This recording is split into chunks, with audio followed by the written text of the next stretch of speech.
අයබන් දරුවනේ හොඳයි අපි අදත් එකතු වෙන්නේ තවත් අලුත් පාඩම් ඒකකයක් සමග මේක මේ පාඩමක් කියලා කිව්වට මේක පාඩමක් වගේම අපිට මේ උසස් පෙළ ව්‍යාපාර අධ්‍යයනයේ විෂයට යන පාඩමක් වගේම මිනිස්සු මේ වාණිජය කියන විෂය ධාරාව ගැන පැත්තකට දාමුකෝ අපි වාණිජය කියන විෂය ධාරාව පැත්තකට දාලා මිනිස්සු එදිනදා ජීවිතයේදී මිලදී ගන්න සේවාවක් තමයි රක්ෂණයක් කියලා කියන්නේ. හරි? අපි එදිනදා අපේ ජීවිතයේදී මිලදී ගන්නා වූ සේවාවක් තමයි රක්ෂණය කියලා කියන්නේ.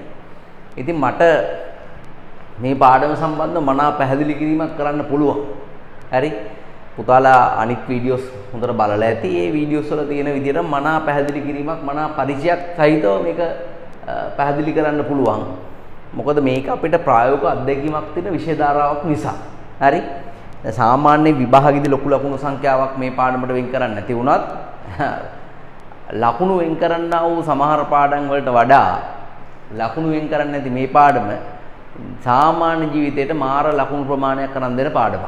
හරියට මේක දන්නවනම් Tamanට පාඩුවක් නැති විදිහට රක්ෂණ ඔප්පුවක් ඇති කරගෙන මේ Tamanගේ වැඩ කටයුතු පවත්වාගෙන යන්න පුළුවන්. ඉතින් මොකද්ද මේ රක්ෂණය කියලා කියන්නේ? රක්ෂණයේ අවශ්‍යතාවයේ කුමන අවශ්‍යතාවයක්ද තියෙන කියන එක කාරණය පිළිබඳව අපි ඉගෙන ගමු. දැන් අපි දන්නවා සාමාන්‍ය මිනිස්සු මුහුණ දෙන විවිධ අවදානම් වලට. මොකද්ද අවදානම කියලා කියන්නේ පුතේ? අවදානමක් කියලා කියන්නේ එක්තරා විදියක අවිනිශ්චිත භාවයක්. නේ? අවිනිශ්චිත භාවයකට අපි කියන අවදානමක් කියලා. හරි? ඔයා නිකන් හිතන්නකෝ අතුරේ යන මිනිහෙක් ගැන හිතන්නකෝ අතුරේ යන මිනිහෙක් අතුර කියලා අර ගමකුත් තියෙනවා. ඒ අතුර නෙමෙයි. හරිද? අතුරේ යනවා කියලා කියන්නේ ළඟ තියෙන පොල් ගස් දෙකක් මෙහෙම ඈඳලා මෙහෙම බඳිනවා මේ ලණු දෙක.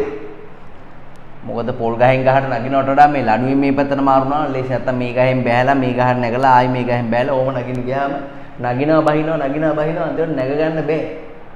හරි? ඒක නිසා මිනිස්සු ඔය රාම අදින මිනිස්සු එහෙම මොකද කරන්නේ මේ කිතුල් ගස්වල පොල් ගස්වල මේ වගේ අතුරුවල් බඳිනවා. මේකේ මිනිස්සෙක් මේ අත් දෙකෙන් මේ උඩ ලණුව අල්ලගෙන කකුල් දෙකෙන් මේ යට ලණුව පාගගෙන රාමුට්ටියක් තියාගෙන ඉනේ පීයක් තිනේ ගහගෙන මේක දිගේ ඕම යනවා. ඉතින් හරිය දුෂ්කර ගමනක් මේක. ඕම යනවා වැනි යනවා. සමහර වෙලාවට තරහකාරයෝ මේ රෑන්පට කපලා දිනනවා. තරහට. හරි? මේ මිනිස්සයා ටිකක් දුර ඇවිදින්න ගියාට පස්සේ මේ කඩාගෙන වඩනවා. ගොඩක් වෙලාවට මේ කපලා තියෙන්නේ යට එක නෙමෙයි උඩ එක තමයි කපන්නේ. යට එක කැපුවට වැඩක් නැහැ. ඉතින් ඉන්නේ උඩින් හරි එලිලා හරි ඉඳලා කොහොම හරි වාරුවේ උඩ එක තමයි කපන්නේ. ඉතින් ඒක නිසා මේ වගේ අවදානම් තියෙනවා. දැන් සමහරට මේ වැල්පටවල් දිරලා ඒක කඩාගෙන වැටෙන්න පුළුවන්. හරි? කඩාගෙන නැතුව එකපාරට කකුල් දෙක දෙපැත්තට යන්න පුළුවන්. එක ඒවා තියෙනවා. හරිද? ඒකේ විවිධ දේවල් මේකේ තියෙනවා. ඉතින් ඒ වගේ මේ අතුරු යන ගමනක් වගේ තමයි මේ ජීවිතේ අපි මේ කරන දේවල්. දැන් වාහනයක් ගත්තොත් තියෙන සබ්බ සකලමනාම වියදම් කරලා වාහනයක් ගන්නවා. කනකර උගස් තියලා ගෑනු කෙනා කරකර උගස් තියලා ගෙදර තියෙනවා තියලා සමහරවල් ගෙදර ඉඩමේ ඔක්කොකුත් තියලා තමයි වාහනේ ගන්න. හරි වාහනේට පෙට්‍රල් ගහන්නත් යාළුවෙක්ගෙන් සල්ලි ඉල්ලගෙන තමයි එන්නේ. ඒ එන පළවෙනි ගමනේ සේල් එකකින් අරන් එන පළවෙනි ගමනේදී වාහනේ හැප්පෙන්න පුළුවන්. හරි? අපි අවුරුදු 50ක් 60ක් ජීවත් වෙයි කියලා හිතාගෙන සමහර මොනහර ප්‍රොපර්ටිස් ගන්නවා ණය වෙනවා. අපිට එච්චර කල් ජීවත් වෙන්න බැරි වෙන්න පුළුවන්. හරි? ගෙදර තියෙන එකම ආදායම් මාර්ගය අපි වෙන්න පුළුවන්. අපි හම්බ කරන දේවල් බලාගෙන ගෙදර කටවල් 7ක් 8ක් අරගෙන ඉන්න. ඕගොල්ලෝ දැකලා තියෙනවා සමහරවිට කුරුල්ලා කෑම ගේනකම් කුරුළු පැටව කුරුළු අම්මා කෑම ගේනකම් කුරුළු පැටව කට අරගෙන ඉන්න. ඉතින් ඒ වගේ ගෙදර කටවල් 7-8ක් අපි නිසා පිරෙනවා. අපිට මොනාහරි වුණොත් උන්ට මොනවාද වෙන්නේ? හරි අන්නේ අවදානම් අයින් කරගන්න තමයි එතනින් පස්සේ ඒ කියන්නේ අපි මොනාහරි ප්‍රශ්නයකට මුහුණ දුන්නාම ඒ ප්‍රශ්නේ මූල්‍යමය වශයෙන් අපිට දැනෙන ප්‍රමාණයක් තියෙනවා. මූල්‍යමය වශයෙන්. ඒ මූල්‍යමය වශයෙන් දැනෙන ප්‍රමාණය නැති කරගන්න තමයි මිනිසු රක්ෂණයක් කියන එක ගන්න. ඒක තමයි රක්ෂණීය දින අවශ්‍යතාවය වෙන්නේ. ඒකයි අපිට රක්ෂණීය කියන ඉගෙන ගන්න ඕන වෙන්නේ. තේරෙනවද මං කියන්නේ? ඉතින් එතකොට දරුවනේ අපිට දැන් අපිට නැති වෙන හැම දෙයක්ම රක්ෂණයෙන් ගන්න බෑ. අපි මෙතන අවදානම කියන එකෙන් අදහස් කරන්නේ මොකද්ද? රක්ෂණයේදී අවදානම වෙනුවෙන් අදහස් කරන්නේ මූල්‍යමය වශයෙන් හානියක් සිදුවිය හැකි ප්‍රවණතාවය. හරි? යම්කිසි ආකාරයකට අපිට මූල්‍යමය වශයෙන් හානියක් සිදු වෙන්න පුළුවන් ප්‍රවණතාවයක් තියෙනවා නම් අපි ඒකට කියනවා අවදානමක් කියලා. ඒ අවදානම් නැති කරගෙන අවදානම් විදන් කරන ක්‍රමයක් තමයි රක්ෂණයක් කියලා කියන්නේ. හරි? දැන් ඔයා හිතන්නකො මෙහෙම. දැන් කවුරුහරි කෙනෙක් රථයක් ගන්න වාහනයක් ගන්නවා කියලා හිතන්නකො. වාහනයක් කරගෙන ඒකට ඇක්සිඩන්ට් එකක් වෙනවා. දැන් උදාහරණයක් කියනවා මට වෙච්ච සිද්ධියක්. දැන් මම වාහනයක් තිබුණා මං ගාව Mazda XL වර්ගයේ වාහනයක්. ඒ වාහනේ මගේ අතින් ඇක්සිඩන්ට් වුණා. ඇක්සිඩන්ට් වෙලා අපි ඇත්තට මේ ඇක්සිඩන්ට් එක වෙච්ච වෙලාවේ මේ මම ඉච්චර සැලකුවෙත් නැහැ මේ එකේ තියෙන ඉදිරි දේවල් ගැන. ඒ ඇක්සිඩන්ට් කරපු කට්ටිය ඕමට සැලකුවේ නැහැ. ඉතින් ඒ වෙලාවේ මට ඇත්තටම පන්තියකට යන්න තිබ්බ හදිස්සිය නිසා ඒ වෙලාවේ මම වෙන වාහනයක් කරන් ගියා මිසක් මම පොලිසිය පැමිණිලි දාන්නවත් මොකද ඇක්සිඩන්ට් එකක් වෙලා පොලිසිය පැමිණිල්ලක් දැම්මොත් මොකක් හරි හේතුවක් නිසා පොලිසියෙන් අනිවාර්යෙන් අපිට නඩුවක් දානවා. කවුරු කාගේ වැරද්ද තිබ්බත් නඩුවක් දානවා. මොකද්ද ඒ නඩුව? අනතුරක් වළක්වා නොගැනීමගේ නඩුව. අපි දෙන්නටම දානවා. මම වැරදිකාරයෙක් නුනොත් අපි නඩුවට යන්න ඕනේ. ඒක කරදරයක්. අනිත් එක වාහනේ පොලිසියට අරන් යනවා. නඩු කඩුත්තක් යන්න පුළුවන්. වාහනේ රිලීස් කරගෙන සතියක් දෙකක් යනවා. ඒතර වාහනේ තෙමි තියෙනවා. ඊට වඩා ලේසි කතා බහ කරලා විසඳගත්තාම. ඉතින් මං හිතුවා මට ඇත්තටම රක්ෂණින් හදා ගන්න පුළුවන් නිසා මම ඒගොල්ලන් අතෑරියා. ඊට පස්සේ මම වාහනේ දැම්මා හදන්න. වාහනේ දැම්මා මේ වාහනේට ඇස්සමෙන්තුවක් මේක අදාළ ගරාජ් එකකින් දුන්නා. ලක්ෂ 1.75ක මේ ඇස්සමෙන්තුවක් දුන්නා. ඉතින් ලක්ෂ 1.75ක ඇස්සමෙන්තුවක් දීලා වාහනේ අපි කම්පැනි දාලාමයි හැදුවේ. හදලා මට ටෙස්ට් රන් එකකට කතා කළා. මම ටෙස්ට් රන් එක ගියා. ටෙස්ට් රන් එක ගියාට කියන්නේ වාහනේ ක්ලේම් එක දෙන්න කලින් ටෙස්ට් රන් එක ගියා. ටෙස්ට් රන් එක ගියාට පස්සේ මට වාහනේ සැටිස් නෑ. වාහනේ පැත්තට යනවා. ඊට පස්සේ ඒගොල්ලෝ එලයින්මන්ට් තියලා පෙන්නනවා. නමුත් ඒ මොනවා කරත් අනිවාර්යයෙන් වාහනේ සයිඩ් එකට යනවා. ඊට පස්සේ අපි තීරණය කළා වාහනේ චැසි එක බලන්න. චැසි එක වාහනේ චැසි එක ඇද වෙන්න වැදිලා තිබුණා ඒලා. ඉතින් වාහනේ සම්පූර්ණ එන්ජින් එක සම්පූර්ණයෙන් බාලා චැසි එක ඇද ඇරලා ඒ මේ කරනකොට කම්පැනි එකේ බිල ලක්ෂ 14,75,000 ගණක් ආවා.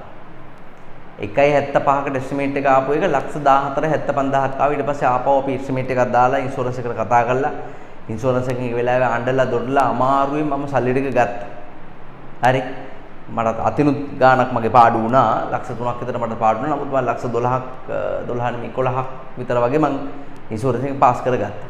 ඉතින් ඇත්තට මේ වෙලාවේ ඉන්ෂුරන්ස් එකක් දාලා නොතිබුණා නම් මං මේ වාහනේ හදන්න කීයටවත් හිතන්නේ නැහැ. ඉතින් කීයටවත් හිතන්න බෑ. ලක්ෂ 10ක් වේදන් කරලා වාහනයක් හදන්නට වඩා ලේසි ඒ අබලන් ගොඩ විකුණලා ඒකෙන් ලැබෙන මුදලි වෙන වාහනයක් ගන්න එක. නේද?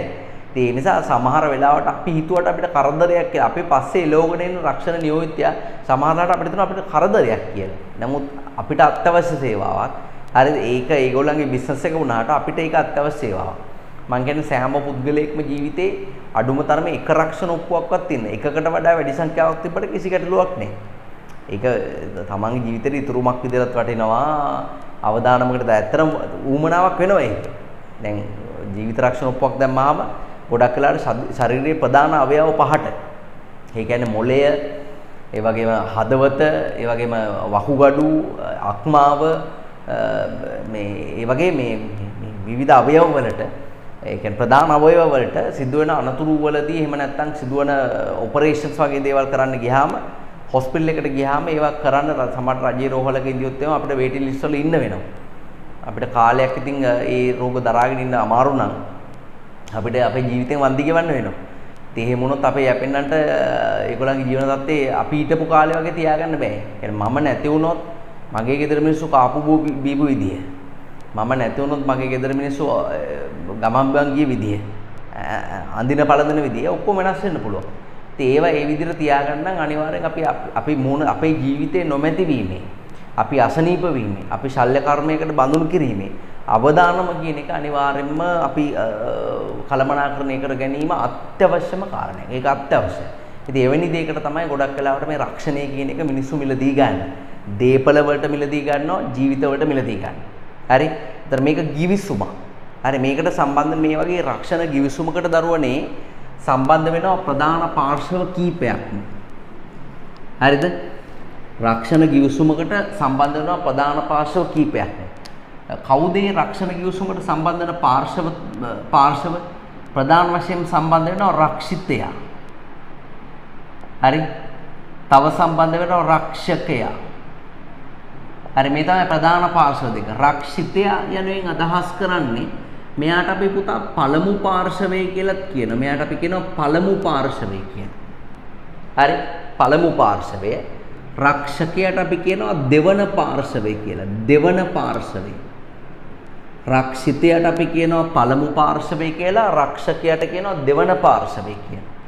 ඊට පස්සේ මීට අමතරව බාහිර පුද්ගලයන්, බාහිර දේපල හෝ පුද්ගලයන් සම්බන්ධ වෙනවා. බාහිර දේපල හෝ පුද්ගලයන් සම්බන්ධ වෙනවා. අන්න ඒ අයට අපි කියනවා තෙවන පාර්ශවය කියලා. තෙවන පාර්ශවය කියලා. ඔය ලංකාවේ මිනිස්සුන්ගෙන් භාගයට භාගයක් තර්ඩ් පාර්ටි ඉන්ෂුරන්ස් එකක් දැම්මට දන්නේ නැහැ කවුද මේ තර්ඩ් පාර්ටි කියලා කියන්නේ කියලා. තර්ඩ් පාර්ටි කියලා කියන්නේ අපිත් නෙමේ, රක්ෂණ ආයතනත් නෙමේ, වෙනම පාර්ශවයක්. දැන් අපි විසින් කාගේ හරි මෝටර රථයක් හැප්පුවොත් අන්න ඒක තමයි තෙවන පාර්ශවය. අපි කාගේ හරි තාප්පයක් කඩාගෙන යනවා. කඩේකින් තාප්පයක් කන්න කියලා හිතාගෙන ඒ කඩේ තාප්පේ කඩාගෙන යනවා බ්‍රේක් නැතුව. අන්න එතකොට මේ කඩේ තාප්පේ මොකද්ද? තෙවන පාර්ශවය. වන්දි ලැබීමට හිමිකම තියෙන පාර්ශවය තමයි තෙවන පාර්ශවය කියලා කියන්නේ. තේරුණාද මං කියන්නේ? ඔන්න ඔක තමයි රක්ෂණ සම්බන්ධ පාර්ශව තුන වෙන්නේ. එතකොට රක්ෂිතයා සහ රක්ෂකයා අතර ඇතිවන මෙන්න මේ ගිවිසුමට තමයි රක්ෂණ ගිවිසුමක් කියලා කියන්නේ. රක්ෂිතයා වාරික ගෙවන්න පොරොන්දු වෙනවා. රක්ෂණ වාරිකයක් ගෙවන්න පොරොන්දු වෙනවා. රක්ෂකයා වන්දි ගෙවන්න පොරොන්දු වෙනවා. වන්දියක් ගෙවන්න පොරොන්දු වෙනවා. ඒ වාරික සහ වන්දි ගෙවීමේ පොරොන්දුව ඇතුළත් ගිවිසුම තමයි. ඒ කියන්නේ මේ වන්දි ගෙවන්නේ යම්කිසි අවදානමක් ආවරණය කරමින්. රක්ෂණයේදී හැම අවදානමක්ම ආවරණය කරන්න බෑ. බාර ගන්න පුළුවන් අවදානම් තියෙන ඒවා මෙයා බාර ගන්නවා. ඒ අවදානමක් ආවරණය කරමින් එකී අවදානම හේතුවෙන් යම්කිසි හාලාභාණයක් වුණොත් ඒකට වන්දි ගෙවන්න පොරොන්දු වෙමින් රක්ෂිතයා සහ රක්ෂකයා අතර ඇතිවන ගිවිසුම තමයි රක්ෂණ ගිවිසුමක් කියලා කියන්නේ. තේරෙනවද මම කියන්නේ? හරි. එhmenan අපි පාඩමේ මුල හරිය පටන් ගමු.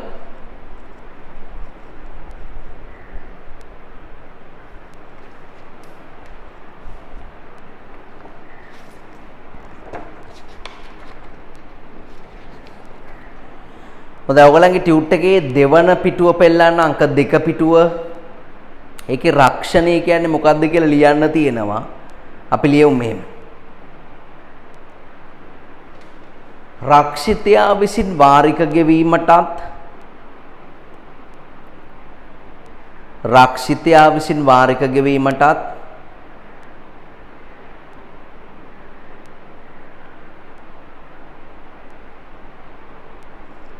වාරික ගෙවීමටත්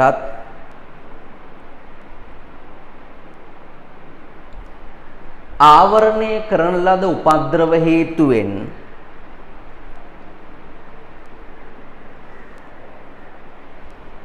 ආවරණය කරන ලද උපද්‍රව හේතුවෙන්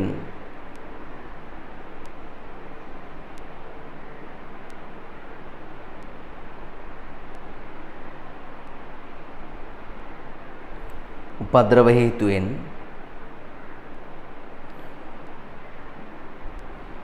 රක්ෂිතයාට සිදුවිය හැකි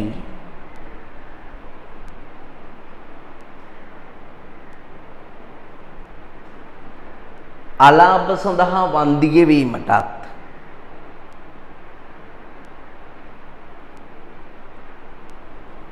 අලාභ සඳහා වන්දි ගෙවීමටත්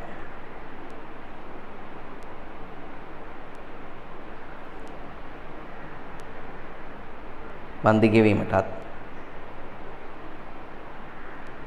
රක්ෂිතේකු සහ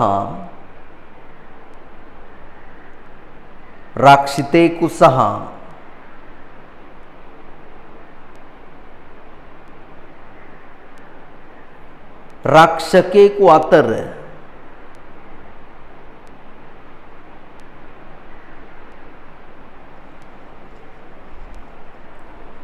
රක්ෂිතේකු සහ රක්ෂකේකු අතර ඇති කරගන්නා එකඟතාවයයි. ඇති කරගන්නා එකඟතාවයයි.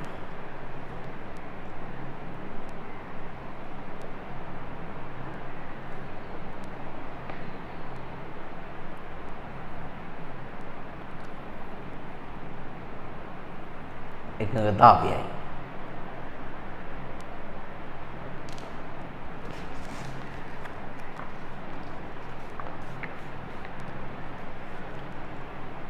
හරිද? එකඟතාවයයි.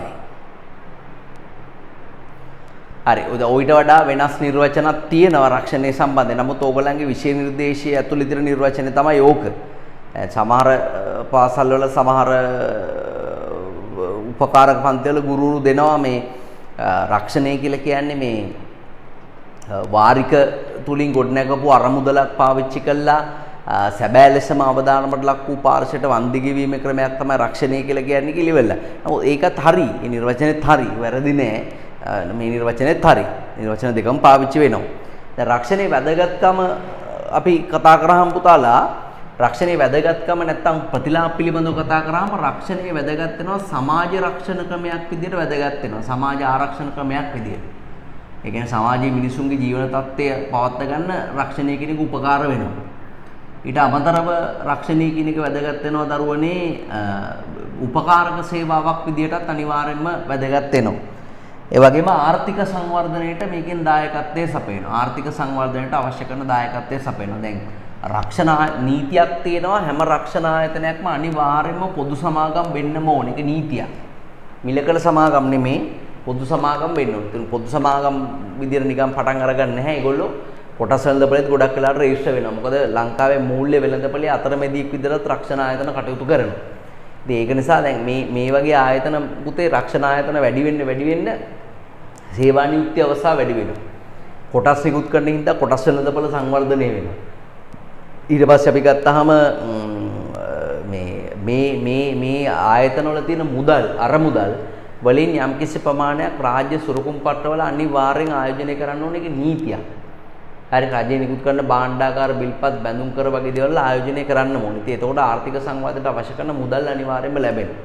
නේ අනිත් එක මිනිසුන්ගේ ජීවන තත්ත්වය උසස් කරනවා. කවුරු හරි පවුලක කෙනෙක් මැරුණත් ඒ පවුල වැටෙන්නේ නැහැ. හරි ආර්ථිකමය වශයෙන් ඒකේ ශක්තිය අනිවාර්යයෙන්ම තියෙනවා. තාත්තට කෙනෙක් දෙන්න බෑ. නමුත් තාත්තා උපයෝග ආදායම දෙන්න පුළුවන්. ඉතින් ඒ යනාදි වශයෙන් එතන වැදගත්කම් තියෙනවා නැත්තේ නේ. ඉතින් එතකොට මේ ආර්ථික සංවර්ධනයට ඒ ආකාරයෙන් අනිවාර්යෙන් වැදගත් වෙනවා. මොකද උපකාරක සේවාවක් විදිහට රටේ රක්ෂණය කියන එක ශක්තිමත් වෙනවා කියලා කියන්නේ උපකාරක සේවාවක් විදිහට ඒ රටේ ව්‍යාපාර ඇතිවීමේ ප්‍රවණතාවයත් අනිවාර්යෙන් වැඩි වෙනවා. හරි ව්‍යාපාර නිර්මාණය වීමේ ප්‍රවණතාවය. ඉතින් ඒ ආර්ථික සංවර්ධනයට දායක වන ආකාරය. දැන් උපකාරක සේවාවක් විදිහට ගත්තාම ඇත්තටම ළමයි ව්‍යාපාරවල අඛණ්ඩ පැවැත්ම තහවුරු කරන රක්ෂණය. මොකද අපි 1000ක් බලාපොරොත්තු තියාගෙන ව්‍යාපාරයක් දැම්මම දැන් බලන්නකෝ දැන් මේ දවස්වල කොවිඩ් හින්දා සමහර ව්‍යාපාර වැහැලා තියෙනවා. වෙඩින් හෝල්, මියුසිකල් බෑන්ඩ් නේ. ඊට පස්සේ උපකාරක පන්ති ඔක්කොම වැහැලා තියෙනවා. හරි. ඉතින් එතකොට සමහර හෝටල් වගේ දේවල්, ආපනශාලා ඒ ව්‍යාපාර සෑහෙන මේ පසුබෑමට ලක් වෙලා තියෙනවා. ඒ වගේම බැංකු සහ මූල්‍ය ආයතන ඒගොල්ලන්ගේ වාරික එකතු කරගන්න බෑ. ඉතින් ඒවා ඇත්තටම රක්ෂණය කරන්න බැරි අවදානවා. හරි තාම ඉතින් කොවිඩ් වගේ දෙයක් හින්දා ව්‍යාපාර වැහෙනොත් වන්දි දෙන්න තාම ක්‍රමයක් ඇවිල්ලා නැහැ. නමුත් දැන් ඔයා හිතන්න ව්‍යාපාරයක් ගිනි ගන්නවා. ගින්නෙන් අළු වෙනවා ව්‍යාපාරේ තියෙන ඔක්කොම දේවල්. බඩු මුට්ටු සල්ලි සේප්පු ඔක්කොම ඉවරයි. ඉතින් ඒ වගේ ව්‍යාපාරයක් ආපහු ගොඩනගන්නනේ කොච්චර මහන්සි වෙනවද? සමහර ව්යාපාරික ජීවිත කාලෙම ගොඩනගපු දේවල් එක පැය දෙක තුනකින් නැති වෙන්න පුළුවන්. සුනාමියක් ඇවිල්ලා හෝටල් ගහගෙන යනවා කෙලින්ම. හරි මේ කොමඩ් එක උඩ වාඩිලා හිටපු මිනිහා හිතා ගන්න බෑ බොක් ගාලා වතුර ඇවිල්ලා ඒ මිනිහා කොමඩ් එක පිටින්ම ගලවලා එනවා. ඉතින් කොහොමද හිතාගන්නේ ව්‍යාපාරයක වැටීම කියන්නේ? ඉතින් මේ ව්‍යාපාරයි කොහොමද ගොඩනගන්නේ? ඉතින් එතකොට ව්‍යාපාරවල අඛණ්ඩ පැවැත්ම තීරණය කරන්න රක්ෂණය වැදගත් වෙනවා. ඒ කියන්නේ රක්ෂණයෙන් ව්යාපාරවලට වන්දි දෙනවා. හරි වාහනයක් පදින මිනිහාගේ වාහනේ ඇක්සිඩන්ට් වුණාම වාහනේ හදාගන්න සල්ලි දුන්නාම ඊට සතියකට පස්සේ මේ මිනිහා වාහනෙන් ආපහු වැරට යනවා. ඒක එයාගේ අභිමානයට රැක ගන්න මාර උදව්වක් වෙනවා. ඒ නිසා ව්‍යාපාරවල අඛණ්ඩ පැවැත්ම කරේ රක්ෂණය බලපානවා. ව්‍යාපාරිකයට නොබියව ආයෝජනය කරන්න අනිවාර්යෙන් ඒක හේතුවක් වෙනවා. රක්ෂණයක් තියනවා කියන එක. නේ ඊට පස්සේ රක්ෂණ ආයතන වල විවිධ ආයෝජන මාර්ග තියෙනවා. ඒ ආයෝජන මාර්ග වල ව්‍යාපාරිකයට ආයෝජනය කරන්න පුළුවන්. ඒ වගේ ක්‍රමසහ විදි මේකේ තියෙනවා. විශේෂයෙන්ම මේ විදේශ වෙළඳාම කරනකොට නැව රක්ෂණය කරනවා අපි බඩු ටික රක්ෂණය කරනවා නේ ජාත්‍යන්තර වෙළඳාම වර්ධනය වෙන්න අනිවාර්යයෙන්ම රක්ෂණය කියන එක උපකාර වෙනවා. ඒතර උපකාරක සේවාවක් විතර රක්ෂණය වැදගත් වෙනවා.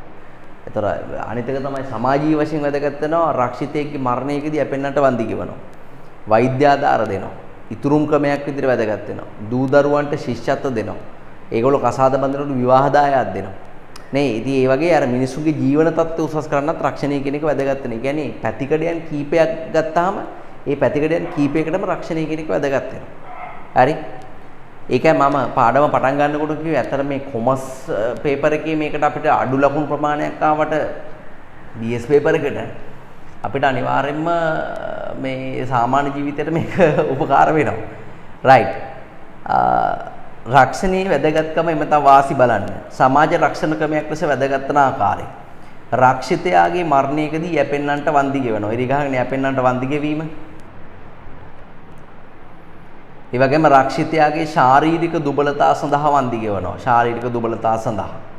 ඉරි ගහගන්න. රක්ෂිතයාට වෛද්‍ය ආධාර සපයනවා. ඉරි ගහගන්න වෛද්‍ය ආධාර සපයීම. විවාහ දායාද ශිෂ්‍යාධාර සඳහා මූල්‍ය ආධාර දීම. සේවක වන්දි විශ්‍රාම වැටුප්ක්‍රම වගේ දේවල් ක්‍රියාත්මක කරලා සේවකින්ගේ සුරක්ෂිතතාවයත් ආරක්ෂා කරනවා. 6 වෙනි එකට නම්බරේ වැදිලා නැහැ. ඒක නම්බරේ දාගන්න 6 කියලා. අනාගතයේ සුරක්ෂිත කරන ආයෝජන මාර්ගයක් විදිහටත් මේක වැදගත් වෙනවා. ඉතුරුම් ක්‍රමයක් විදිහට වැදගත් වෙනවා.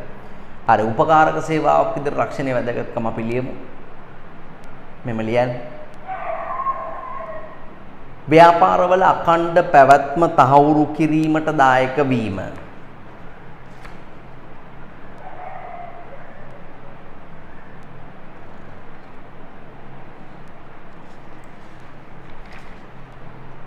ව්‍යාපාරවල අඛණ්ඩ පැවැත්ම තහවුරු කිරීමට දායක වීම.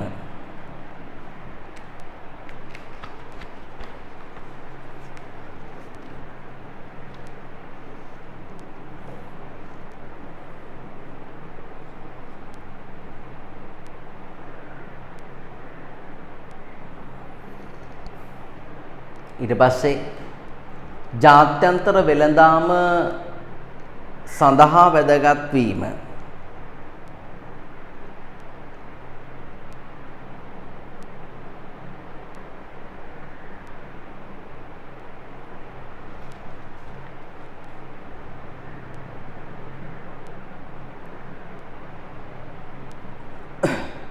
ජාත්‍යන්තර වෙළඳාම සඳහා වැදගත් වීම.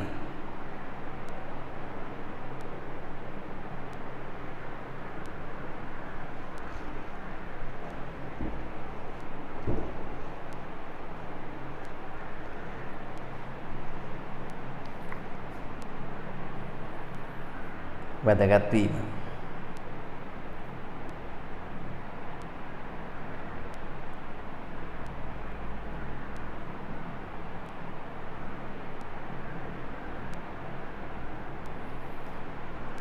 ඊට පස්සේ ඊළඟ එක ආයෝජන කටයුතු දිරිමත් කිරීම.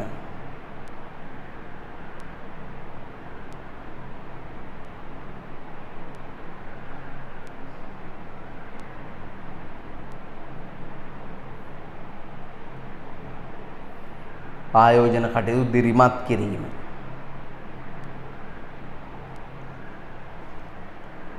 ඊළඟ සේවක සුරක්ෂිතතාවය සැලසීම සඳහා වැදගත් වීම.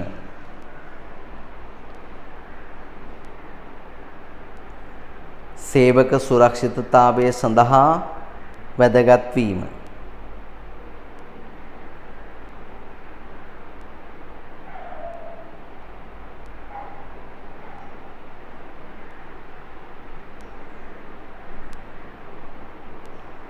සේවක සුරක්ෂිතතාවය සඳහා වැදගත් වීම.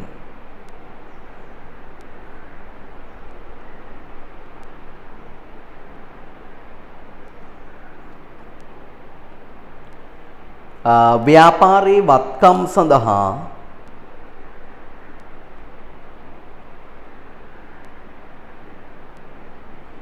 වටිනාකමක් එකතු කිරීම.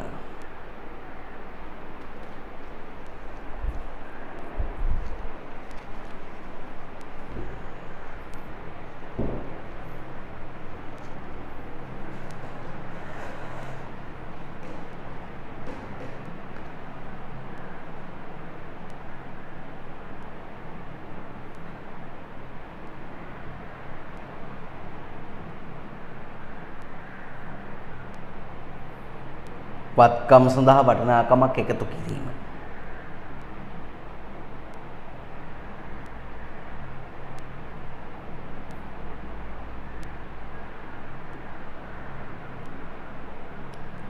right. ඊට පස්සේ ආර්ථික සංවර්ධනයට දායක වන ආකාරය බලන්න පුතේ. එකක් ව්‍යාපාර ප්‍රමාණය වැඩි වීම නිසා ජාතික නිෂ්පාදනය අනිවාර්යයෙන්ම වැඩි වෙනවා. ඉදිරිගාගෙන ජාතික නිෂ්පාදනය ඉහළ යාම. ඒ වගේම මෙම රක්ෂණ ක්ෂේත්‍රයේ හින්දා ඍජු සහ වක්‍ර රැකියා අවස්ථා අනිවාර්යයෙන්ම වැඩි වෙනවා. ඍජු හා වක්‍ර රැකියා අවස්ථා වැඩි වීම.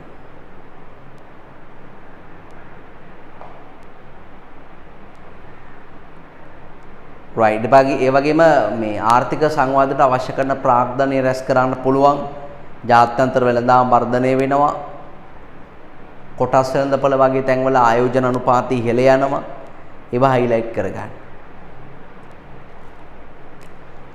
right. ඊට පස්සේ මම පුතාලට කියලා දුන්නා රක්ෂණයෙන්ද ව්‍යාපාරවල අඛණ්ඩ පැවැත්ම කොහොමද තහවුරු වෙන්නේ කියලා.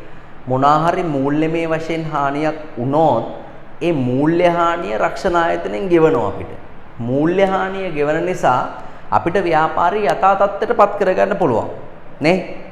ඒ කියන්නේ ඇත්තරම රක්ෂණයේදී හානිපූර්ණයක් වෙනවා.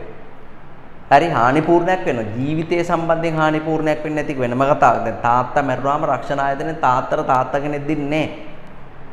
තාත්තා උපෙන්ලද ආදායම ගෙදරට හම්බ වෙනවා. මූල්‍යමය වශයෙන් සිදුවන පාඩු ප්‍රතිපූර්ණය කරන්න පුළුවන්. ඒ නිසා ව්‍යාපාරයට දිගටම යන්න පුළුවන්. එම ලියන්න. ව්‍යාපාර කටයුතු වලදී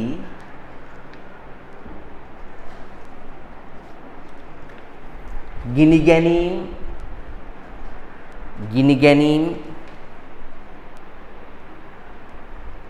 ජල ගැලීම්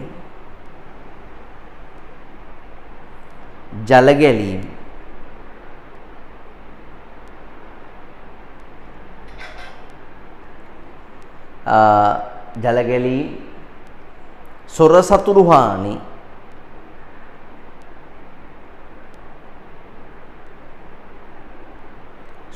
හානි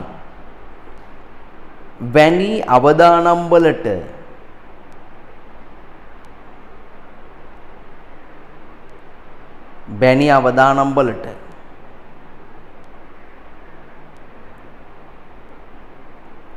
මුණ දීමට සිදුවේ.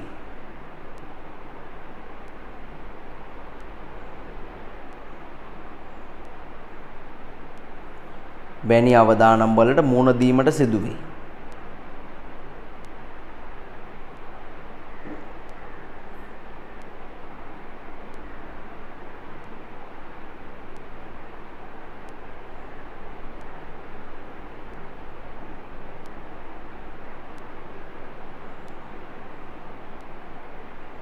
මුණ දීමට සිදුවේ.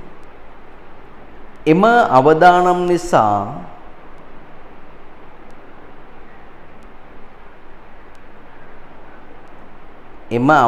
නිසා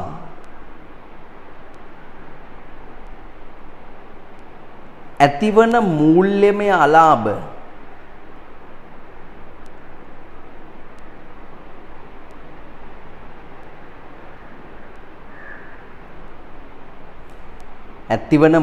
අලාභ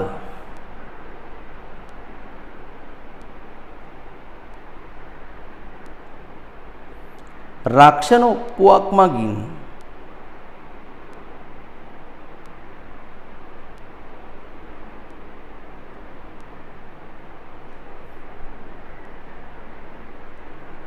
ආවරණය කරගත හැක.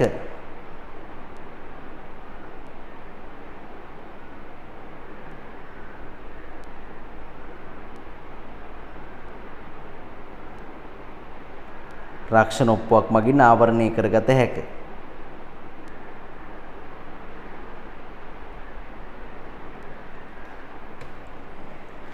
එම නිසා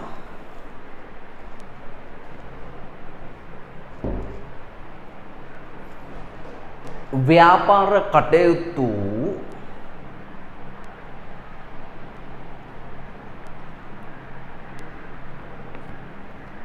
එකී මූල්‍යමය අලාභ නිසා අවසන් නොකර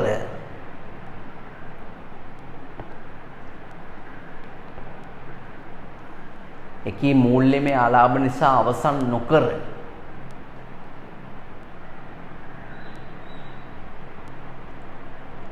දිගුකාලීනව පවත්වා ගැනීමේ හැකියාව ලැබේ.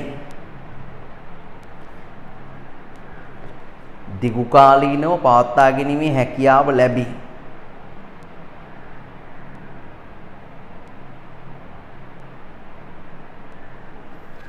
හැකියාව ලැබේ.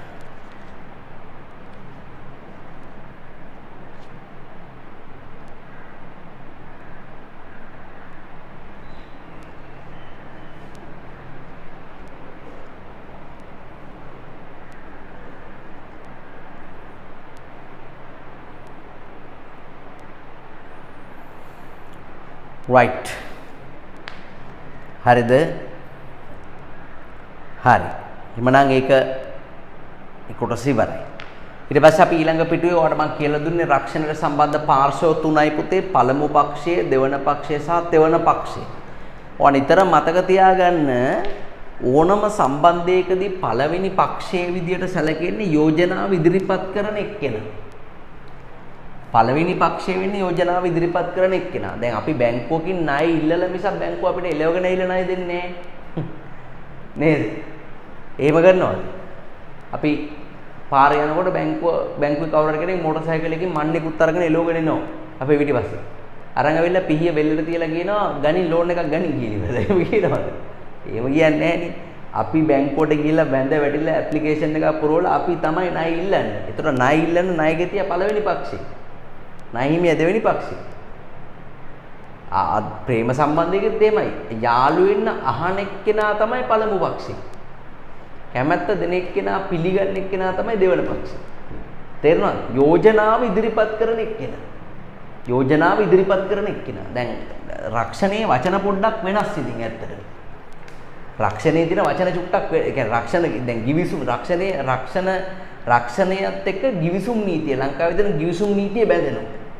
ඕනම ගිවිසුමක තියෙන මූලිකාංග ටිකක්. එකක් අර්පණය. අනිත් එක ප්‍රතිග්‍රහණය. අනිත් එක ප්‍රතිෂ්ඨාව.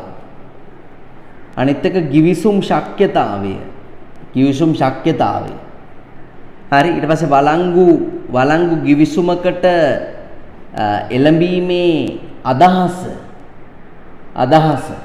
ඒ වගේම ගිවිසුමේ අරමුණු නීත්‍යානුකූල වීම මේ තමයි මේ සාමාන්‍යයෙන් ගිවිසුමක තියෙන මූලිකාංග වෙන්නේ පුතේ ඕනම ගිවිසුමක මේ මූලිකාංග ටික තියෙනවා අර්පණය ප්‍රතිග්‍රහණය ප්‍රතිෂ්ඨාව ගිවිසුම් ශක්්‍යතාවය වළංගු ගිවිසුමකට එළඹීමේ අදහස ගිවිසුමක් ඇති කර නැත්නම් ගිවිසුමේ අරමුණු නීත්‍යානුකූල වීම අර්පණය කියන එකේ තේරුම තමයි යෝජනාව කියන එක. අර්පණය කියන්නේ යෝජනාව. යෝජනාවට ගිවිසුම් නීතියේදී කියන්නේ අර්පණය කියන්නේ. ප්‍රතිග්‍රහණය කියලා කියන්නේ පිළිගන්නවට කියනවා ප්‍රතිග්‍රහණය කියලා. පිළිගැනීම. ප්‍රතිෂ්ඨාව කියලා කියන්නේ මුදල් මෙයාගේ. හරි? ගිවිසුම් වල තියෙනවානේ පොලි අනුපාත, ණය වාරික මුදලක්, රක්ෂණයේදීත් වාරික මුදලක්. එහෙම තියෙනවා වන්දි වටිනාකමක්.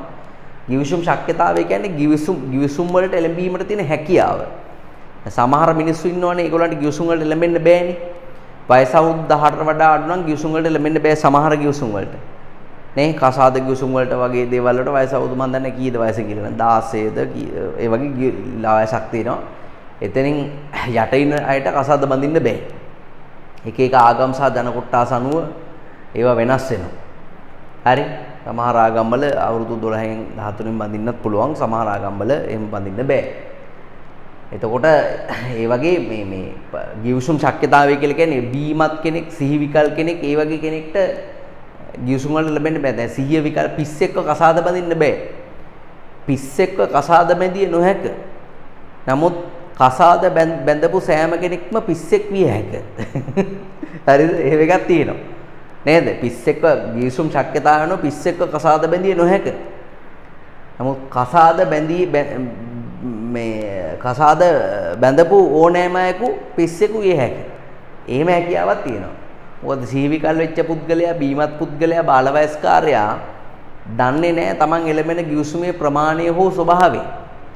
තමන් එළමෙන ගිවිසුමේ ප්‍රමාණය හෝ ස්වභාවය දන්නේ නැතුව කොහොමද ඒගොල්ලෝ ගිවිසුම් වලට එළමෙන්නේ? එතකොට එහෙම කරන්න බෑ. රෙජිස්ටර් වෙච්ච නැති කම්පැනි එකට, ඒ කියන්නේ සංස්ථාපන වූ කම්පැනි එකට, කම්පැනි නමින් ගිවිසුම් වලට එළඹෙන්න බෑ. හවුල් ව්‍යාපාර තනි ව්‍යාපාරයකට ව්‍යාපාරේ නමින් ගිවිසුම් වලට එළඹෙන්න බැරි හේතුව ඕගොල්ලෝ දන්නවා ඇති. ඇයි කියලා. මොකද යාළුවෝ නීතිමය පුද්ගල භාවයක් නැහැ. එතකොට ගිවිසුමක් ගහනවා නම් අර්පණයක් කවුරු හරි කරන්න ඕනේ, යෝජනාවක් ඒක කවුරු හරි ප්‍රතිග්‍රහණය කරන්න ඕන. ඒකට මුදල් මෙයාගයක්, ඒ කියන්නේ ප්‍රතිෂ්ඨාවක් තියෙන්න ඕනේ. එළමෙන අයට ගිවිසුම් ශක්්‍යතාවයක් තියෙන්න ඕනේ. ඒ වගේ මේ ගිවිසුමේ අරමුණු නීත්‍යානුකූල වීම සහ වළංගු ගිවිසුමක් ඇති කර ගැනීම අදහස තියෙන්න ඕනේ. කාටවත් බෑ නීත්‍යානුකූල, ඒ කියන්නේ නීත්‍යානුකූල තත්ත්වෙන් පිට ගිවිසුම් ගහලා ඒවට අසාධාරණයන් වුණාම පොලිසියට ඇවිල්ලා පැමිණිලි කරන්න. දැන් කවුරු හරි කියනවා අපි අර පොලිසියට ඇවිල්ලා කියනවා අපි බූරු ගැහුවා. අපි බූරුවා ගැහුවා මම දිනුවාම අනිත් පරාද වෙච්ච කෙනා සල්ලිත් තරම් පැනලා ගියා. මට ඒ සල්ලි ටික අරන් දෙන්න. ඉස්සල්ලාම මේ පැමිල්ල දාන එක්කව කකුලෙන් එල්ලලා ඇට කැඩෙන්න ගහයි උට. මොකද බූරුවා ගන්නවා කියලා කියන්නේ ලංකාවේ නීතිය අනුව වරදක්. දැන් සමහර අය හිතනවා අවුරුදු කාලෙට කැට ගහන්න පුළුවන් කියලා. අවුරුදු කාලෙට කැට ගහන්න පුළුවන්. සල්ලි ඔට්ටු දාලා කැට ගහන්න බෑ. හරි සල්ලි ඔට්ටු දාලා ගැට ගැහුවොත් එහෙම පොලිසියට අරන් ගිහලා ගැට ගහයි අපි. ඒක නිසා මේ අවුරුදු කාලේ කියලා සූදු කෙලින්න වෙනම මේ chance එකක් දෙන්නේ නැහැ නීතියෙන් වෙනම අවසරයක් අවුරුදු කාලේ සූදු කෙලින්න පුළුවන් කියලා. එතකොට ගිවිසුමේ අරමුණු නීත්‍යානුකූල වීම සහ වළංගු ගිවිසුමකට එළඹීමේ අදහස කියන එක තියෙන්න ඕනේ. හරි.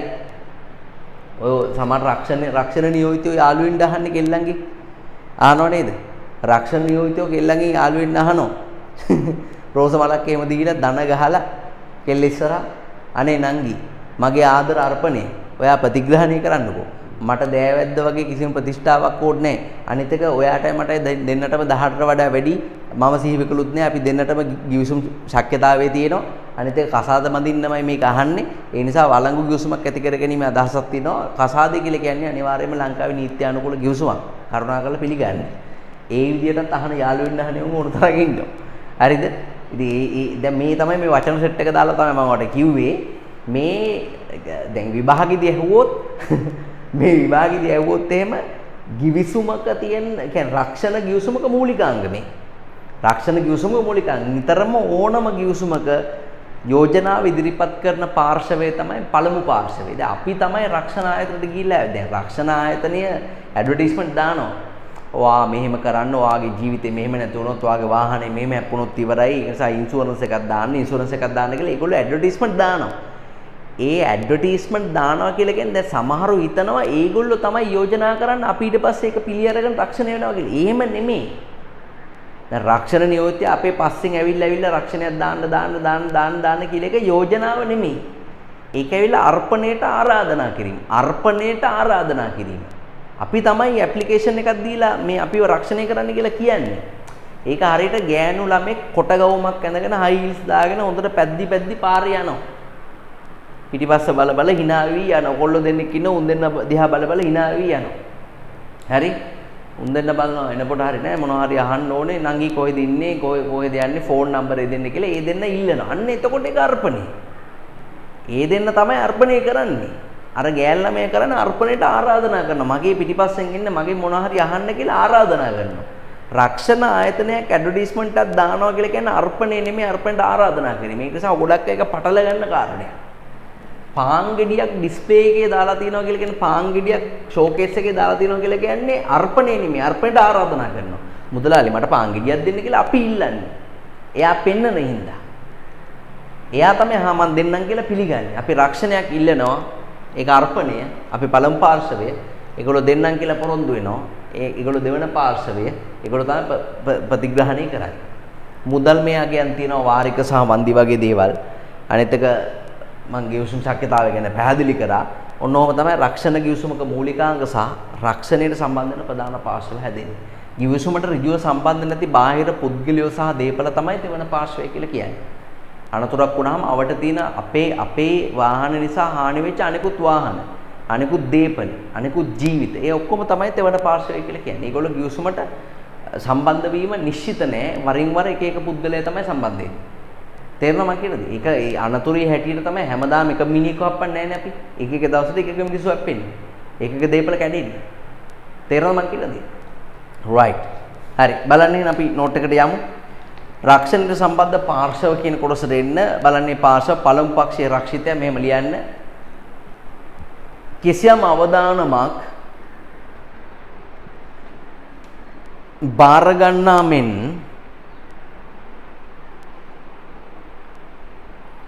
කිසියම් අවදානමක්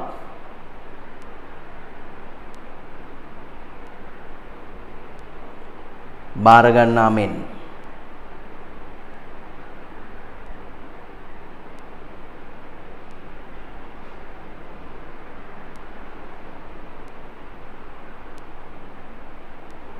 බාර ගන්නා මෙන් රක්ෂණ ආයතනයෙන් ඉල්ලීම් කරන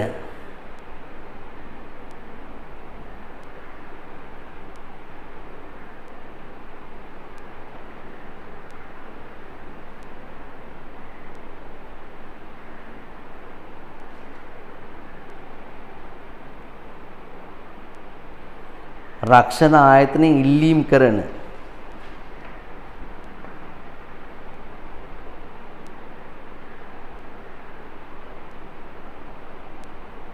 පාර්ශවයයි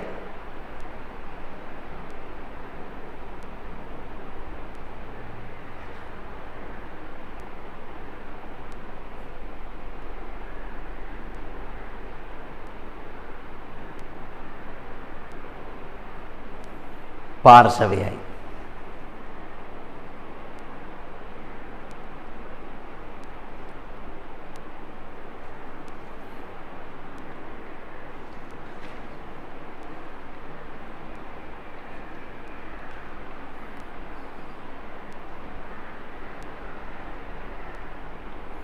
right දෙවන පාර්ශවය දෙවන පක්ෂය ලියන්නේ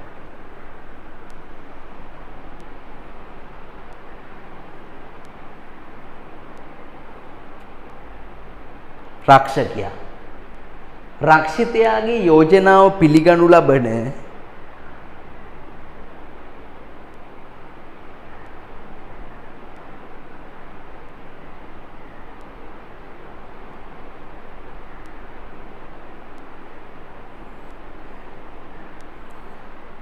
පිළිගනු ලබන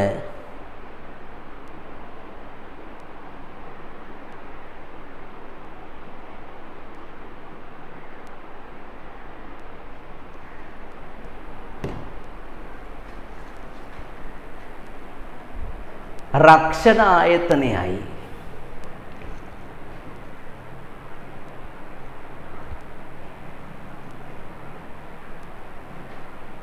රක්ෂණ ආයතනයයි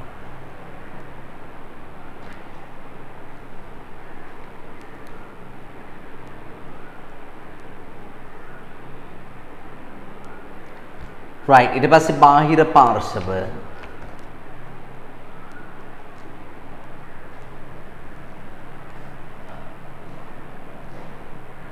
බාහිර පාර්ශව රක්ෂණ ගිවිසුමකට ඍජුව සම්බන්ධ නොමැති එහෙත්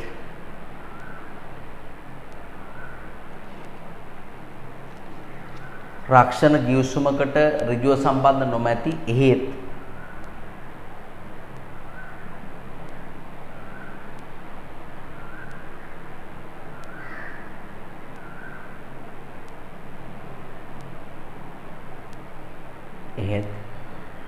වන්දි ලැබීමේ හිමිකම ඇති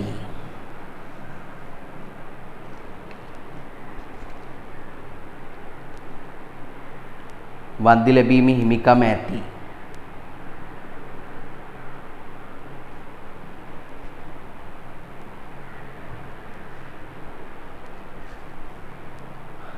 බාහිර පුද්ගලයන්ගේ ජීවිත සහ දේපලයි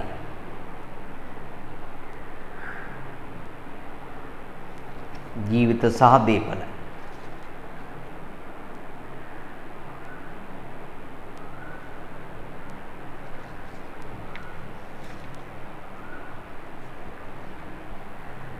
හරි එතකොට ඒක හරියන ක්වෙස්චන් එකට යමු රක්ෂණ ඔප්පුව සහ ගිවිසුම අතර වෙනස මොකක්ද කියලා අහනවා. ගිවිසුම කියන්නේ මේ රක්ෂිතයා සහ රක්ෂකයා අතර ඇතිවන එකඟතා සමූහය. ඒකේ ලිඛිත ස්වරූපය තමයි රක්ෂණ ඔප්පුව වෙන්නේ. ඒ සමහර අය කියනවා මේ මෝටර් සයිකල් වල නම් රක්ෂණ ඔප්පුව print කරලා දෙනවා අරන් යන්න කියලා. අරන් යන්න පුළුවන් විදිහට කියලා. ඒ රක්ෂණ ඔප්පුව නෙමෙයි ඒක ඇවිල්ලා මේ රක්ෂණයක් ගත්ත කියලා ඔප්පු කරන්න තියෙන සාක්ෂියක්. ඒක ඇතුලේ කන්ඩිෂන්ස් ටික නෑ. එච්චරට දන්නේ නැහැ සමහර අය. සමහර අය උගන්වනකොට උගන්වනවා ඒක ඇවිල්ලා මේ රක්ෂණ ගිවිසුම ඒ ගිවිසුම තමයි මේ print කරලා දෙන්නේ අරන් යන්න පුළුවන් විදිහට මොටර් සයිකලේ අරන් යන්න පුළුවන් විදිහට කාර් එක අරන් යන්න පුළුවන් විදිහට. ඒක ඇවිල්ලා රක්ෂණයක් ගත්ත කියලා ඔප්පු කරන මේ සාක්ෂියක් විතරයි රක්ෂණ ආයතන නිකුත් කරන අපිට තව ඒ කියන්නේ terms and conditions තියෙන මේ පොලිසි එක වෙනම හම්බ වෙනවා. ඒක ඉතින් උසන් ගිහලා පොලිසියට පෙන්නලා වැඩක් නෑ. ඒක අපි ගෙදර තියෙනවා. අර සාක්ෂි විතරක් අපි අරන් යනවා. ඒක නැතුව මේ ඔප්පු එහෙම නෙමෙයි. රයිට්. මෙහෙම ලියන්න. මෙහෙම ලියන්න. කිසියම් අවදානමක් බාර ගැනීම සම්බන්ධයෙන්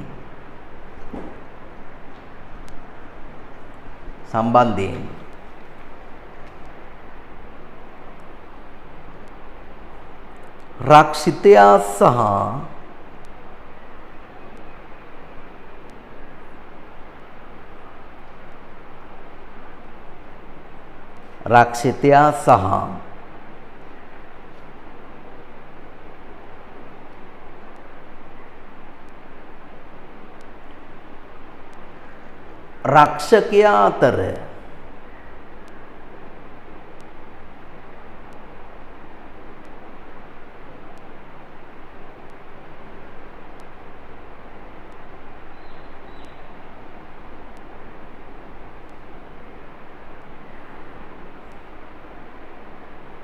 රක්ෂකයා අතර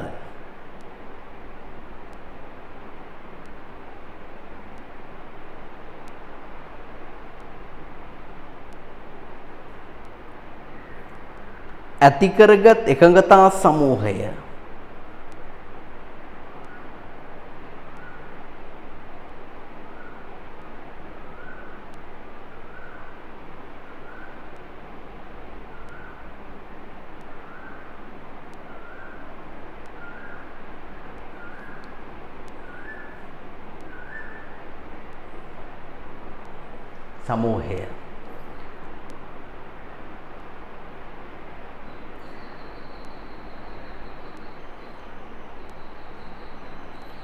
රක්ෂණ ගිවිසුම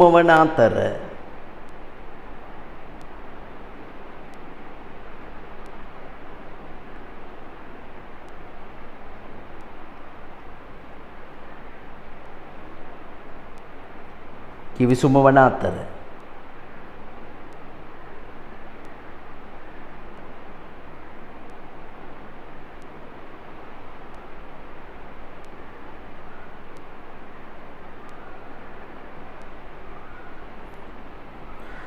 එහි ලිඛිත ස්වභාවය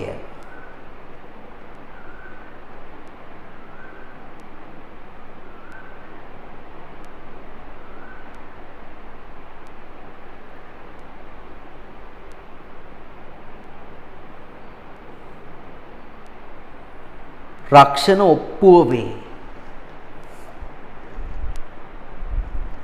එහි ලිඛිත ස්වභාවය රක්ෂණ ඔප්පුව වේ.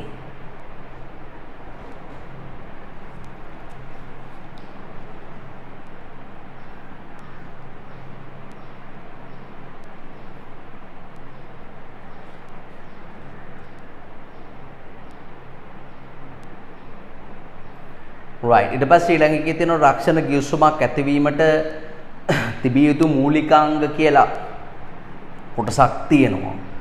හරි අපි රක්ෂණ මම මෙතන පැහැදිලි කළේ කොටස් ටික පුතා. එහෙනම් අපි ලියමු රක්ෂණ ගිවිසුමක් ඇතිවීමට තිබිය යුතු මූලිකාංග ටික. මෙම ලියන්න. පළවෙනි එක.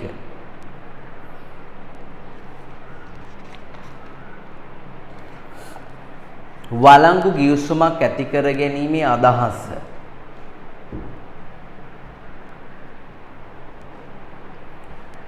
වළංගු ගිවිසුමක් ඇති කර ගැනීමේ අදහස.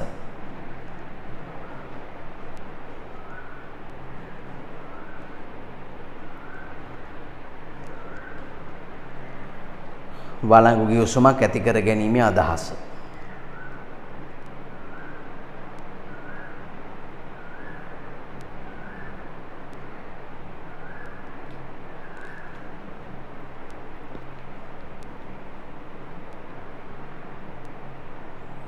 ඊට පස්සේ අංක 2 අර්පණය.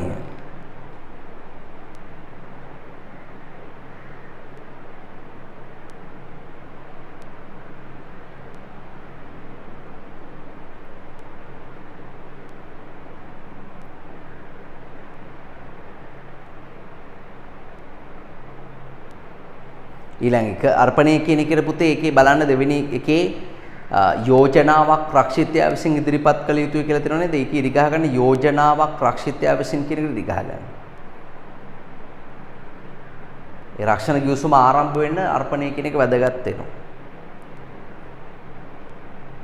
ඊට පස්සේ අර්පණය ප්‍රතිග්‍රහණය ඊළඟ එක. ප්‍රතිග්‍රහණය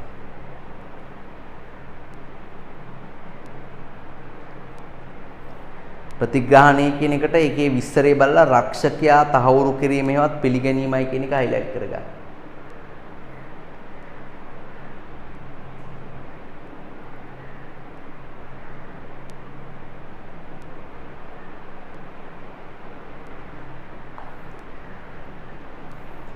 ඊට පස්සේ ප්‍රතිෂ්ඨාව කියලා කියන්නේ මූල්‍යමය අගය මුදල්මය අගය කියන ප්‍රතිෂ්ඨාව.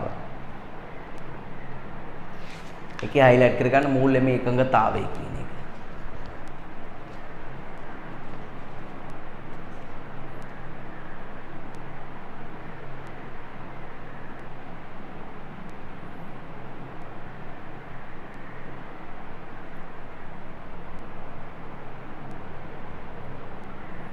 ප්‍රතිෂ්ඨාව. ඊට පස්සේ ඊළඟ එක ගිවිසුම් ශක්්‍යතාවය. විස්තරය හොඳට කියව ගන්න. ගිවිසුම් ශක්්‍යතාවය.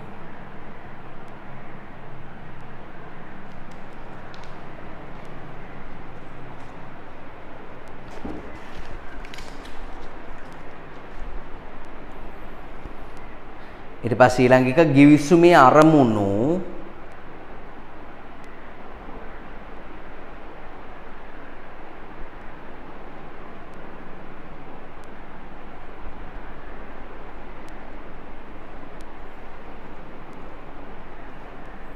ගිවිසුමේ අරමුණු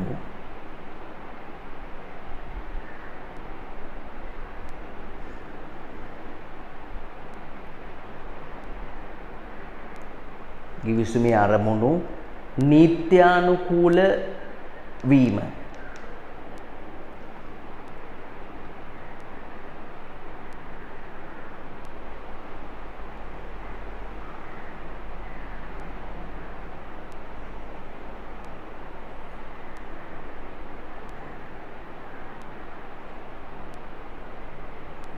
නීත්‍යානුකූල වීම. හරි. අපි යමු පුතා ඊළඟ කොටසටත් පොඩ්ඩක්.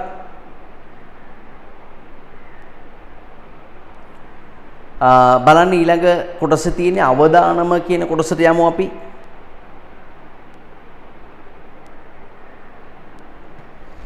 අවදානම. මෙහෙමයි දැන් අවදානම කියන වචනේදී අපි කතා කරන්නේ අවදානමක් කියලා කියන්නේ දරුවනේ හානියක් වෙන්න තියෙන ප්‍රවණතාවය තමයි අවදානම කියලා කියන්නේ.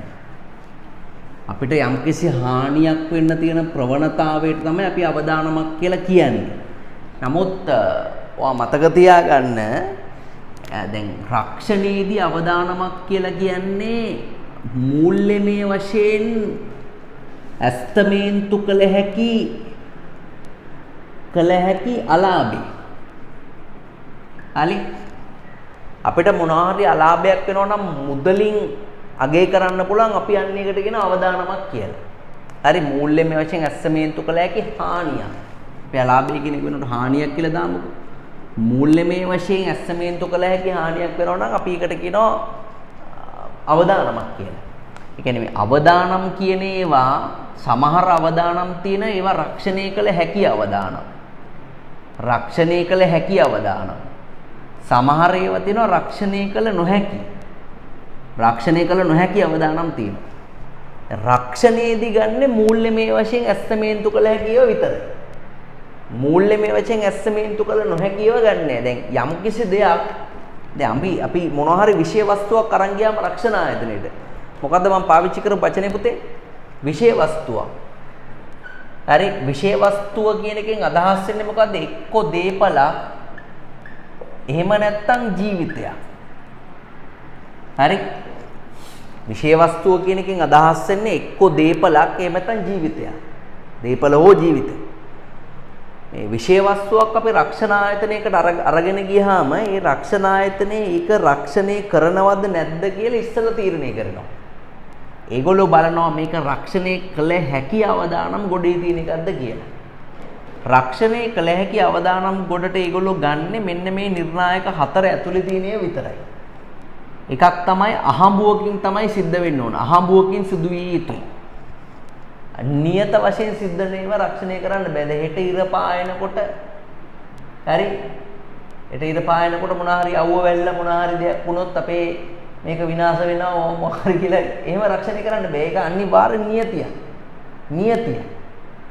අහඹුවකින් සිද්ධ වෙන දේවල් විතර රක්ෂණය කරන්න පුළුවන් වෙන්නේ. අහඹුව. වාහනයක් අනතුරටපත් වීම අහඹුව. හරි දැන් ඔයගොල්ලෝ බලලා ඇති ඒතර ජීවිතේ නැතිවීම රක්ෂණය කරන්න පුළුවන්. ජීවිතයක් නැතිවීම නියතියක්ද අහඹුවක්ද? ජීවිතේ නැතිවීම. ඇයි යන්නේ බුදුහාමුදුරුවෝ කියලා තියෙන්නේ? නේ? ජීවිතං අනියතං මරණං නියතං. එහෙම කියලා දෙනව නේද? මරණය නියතයි ජීවිතය අනියතයි. නේ?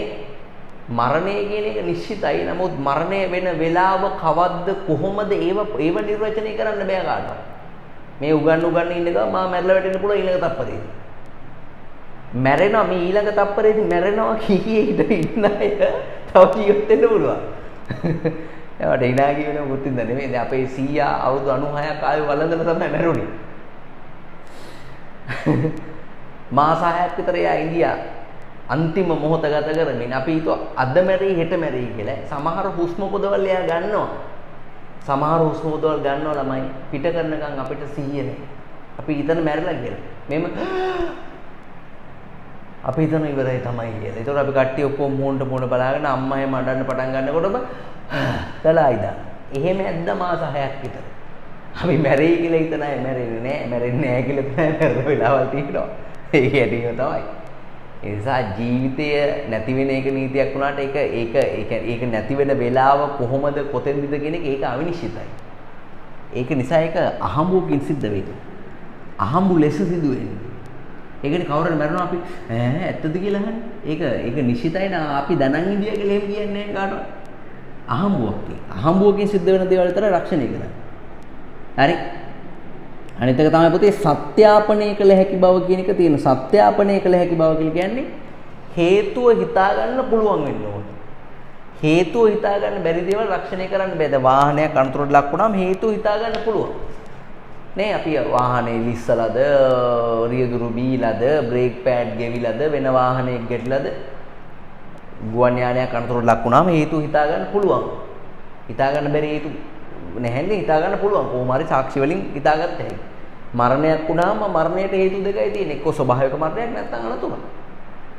හේතුවක් හිතා ගන්න බැරි නම් ස්වභාවිකයි කියලා කියනවා. එච්චර.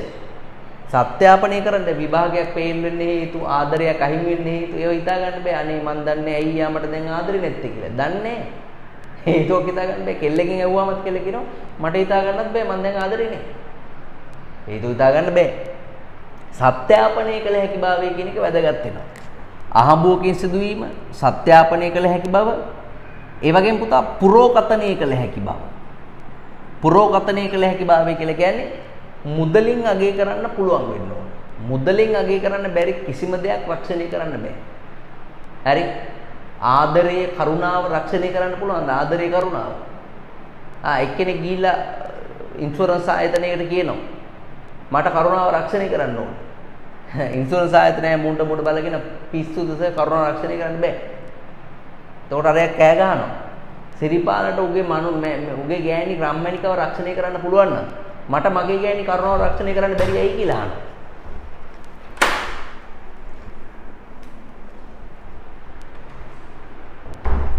එහෙම අහනවා.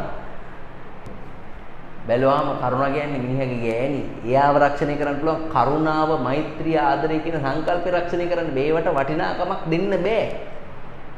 වටිනාකමක් දෙන්න පුළුවන් ඒවා විතරයි පුතා රක්ෂණය කරන්න පුළුවන්. මුදලින් මෙනිය හැකි දේවල්. අනිත් එක තමයි පුතා ස්වාධීන වීම. මෙන්න මේක ගුරු සිසු දෙපක්ෂේම පටල ගන්න කාරණය. මොකද්ද මේ ස්වාධීන වීම කියලා කියන්නේ? යම්කිසි අනතුරක් හෝ යම්කිසි හානියක් වුණාම ඒ අනතුර හෝ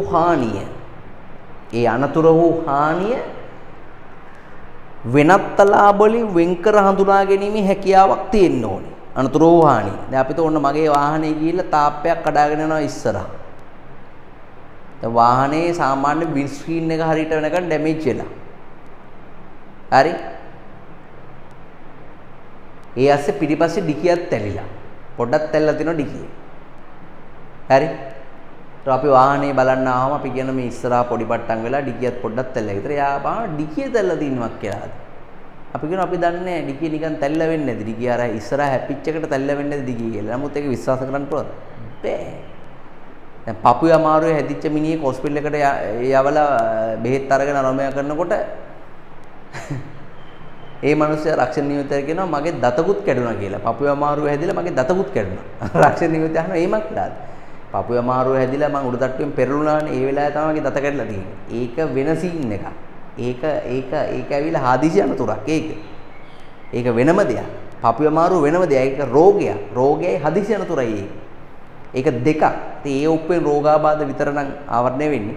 හදිසි අනතුර අනාවරණය වෙන්නේ නැත්නම් හදිසි දත කැඩිච්ච එකට දෙන්නේ නැහැ. ඔයාලට තේරෙනවද? ඉතින් අපි ගෙනියන විෂය වස්තුවට වෙන හානි වගේ දේවල් ඒගොල්ලන්ට එහෙම වෙන් කරලා හඳුනා ගන්න බැරි නම් ඒගොල්ලෝ ඒක බාරගන්නේ. ඒ නිසා ඕක පටල ගන්න කාරණයක් ඕක හරියට අවබෝධ කරගන්න. මොකද අපිට ඉන්ෂුරන්ස් වල වන්දි අරගෙන පුතා ඒ අත්දැකීම් එක තමයි මේ ස්වාධීනභාවය කියන එක අපි කියන්නේ. ඒ නිසා අවදානමක් යම්කිසි විෂය වස්තුවක් රක්ෂණය කළ හැකි අවදානමක් කියලා තීරණය කරනවා නම් අනිවාර්යෙන් මේ නිර්ණායක හතර ඇතුලේ ඒක අන්තර්ගත වෙනවා. ඔලියන්. අවදාන. මෙමලියන්. අවදානම කියන එක මෙමලියන්. රක්ෂණයේදී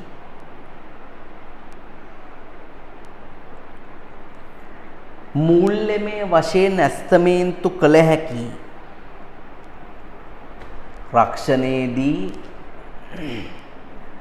මූල්‍යමය වශයෙන් ඇස්තමේන්තු කළ හැකි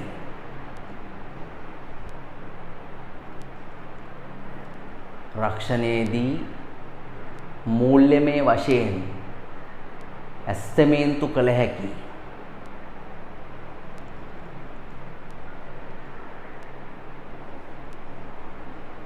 හානියක් සිදුවීමට ඇති සම්භාවිතාවය මූල්‍යමය වශයෙන් ඇස්තමේන්තු කළ හැකි හානියක් සිදුවීමට ඇති සම්භාවිතාවය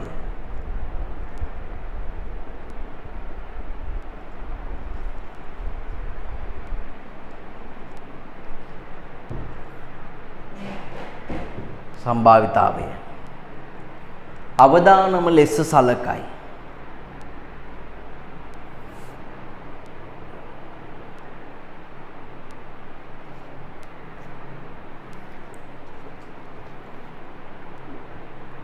අවදානම ලෙස සලකයි.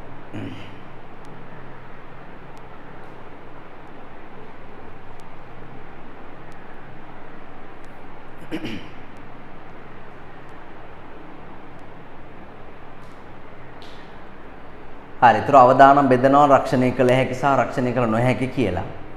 රක්ෂණය කළ හැකි අවදානම් කියන කොටසට යමු. හරි. ඒ රක්ෂණය කළ හැකි අවදානම් පුතේ අනිවාර්යෙන් මේ නිර්ණායක හතර ඇතුලේ තියෙන්න ඕන. බලන්නේ නිර්ණායක හතර හයිලයිට් කරගන්න. පුරෝකතනය කළ හැකි භාවය කියලා කියන්නේ අනිවාර්යෙන්ම සංඛ්‍යාත්මකව අගය කරන්න පුළුවන් වෙන්න ඕන. ආහම්බෝකෙන් සිදුවිය හැකි වීම කියලා කියන්නේ නියතිකින් වෙන කිසි දෙයක් රක්ෂණය කරන්න බෑ. සම්බන්ධතාවයකින් තොරව සිදුවීම කියන්නේ ස්වාධීනභාවය කියන එක.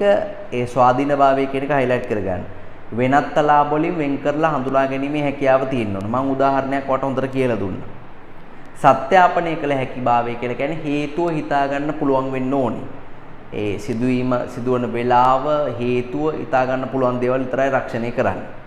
අපේ ගානවා ව්‍යාපාරිකයෙකුට රක්ෂණය කළ නොහැකි අවදානම් 3ක් නම් කරන්න කියලා. මෙහෙම ලියන අවදානම් තුනක් රක්ෂණය කරන්න බැරි ඒවා. මුදලින් මැනිය නොහැකි අලාභ. රක්ෂණය කරන්න බෑ.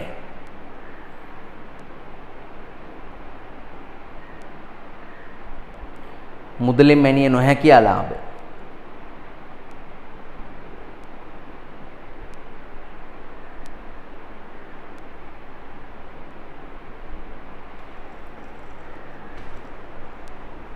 ඊට පස්සේ ස්වභාවික හේතුන් නිසා සිදුවන පොඩ්ඩයි එමිලියන් මෙම්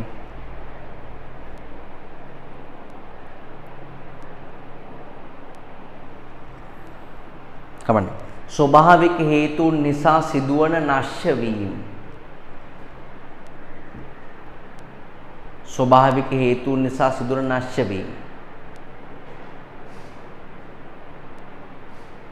උදාහරණයක් යන වාෂ්ප වීම ක්ෂය වීම ස්වභාවික හේතුන් නිසා සිදුවන නැශ්‍ය වීම වරහන් තුල වාෂ්ප වීම ක්ෂය වීම සපත්තු දෙකක් දානකොට අඩිය ගෙවෙනවා. ඒ අපිට අඩිය ගෙවෙන එක රක්ෂණය කරන්න පුළුවන්. අඩිය ගෙවෙන එක රක්ෂණය කරන්න නම් එහෙනම් අපත් දෙක අතේ දාගෙන යන්න ඕන. සපත් දෙක අතේ දාගෙන ගියොත් අඩිය ගෙවෙන්නේ නැහැ. අනිවාර්යයෙන්ම අපතේ යනවා ඒක.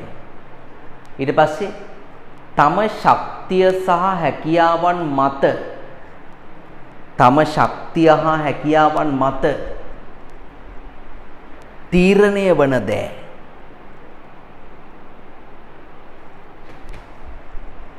උදාහරණ අපි වරහන් තුල ලියමු ආදරයේ අහිමි වීම හැකියාව හෝ ශක්තිය මත තීරණය වෙන දේවල් ආදරයේ අහිමි වීම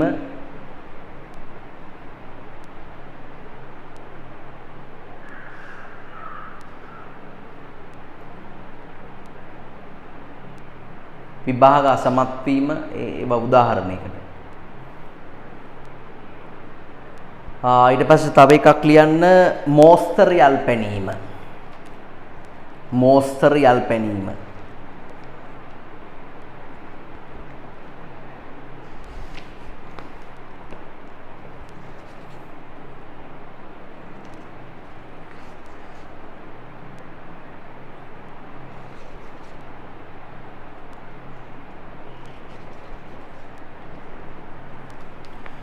හරි.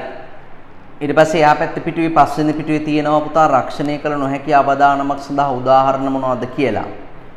රක්ෂණය කළ නොහැකි අවදානම සඳහා උදාහරණයක් තමයි නව නිෂ්පාදයක් වෙළඳපොලේ අසාර්ථක වීමේ අවදානම. මේවා රක්ෂණය කරන්න බෑ. රක්ෂණය සම්බන්ධ සාවද්‍ය ප්‍රකාශය වන්නේ මොකද්ද? රක්ෂණය නිසා අවදානම නොමැති වෙලා යනවා කියන එක සාවද්‍ය. අවදානම් වෙනවා නමුත් අවදානමෙන් ඇති වෙන බලපෑම අඩු වෙනවා. හරි අපිට එනම් ඊළඟ වීඩියෝ එකේදී සාකච්ඡා කරන්න පුළුවන් මොකද්ද? මේකේ රක්ෂණ මූලධර්ම පිළිබඳ. ඒක තමයි වැදගත් කොටසක් තමයි කොටස. right. අයබෝවන්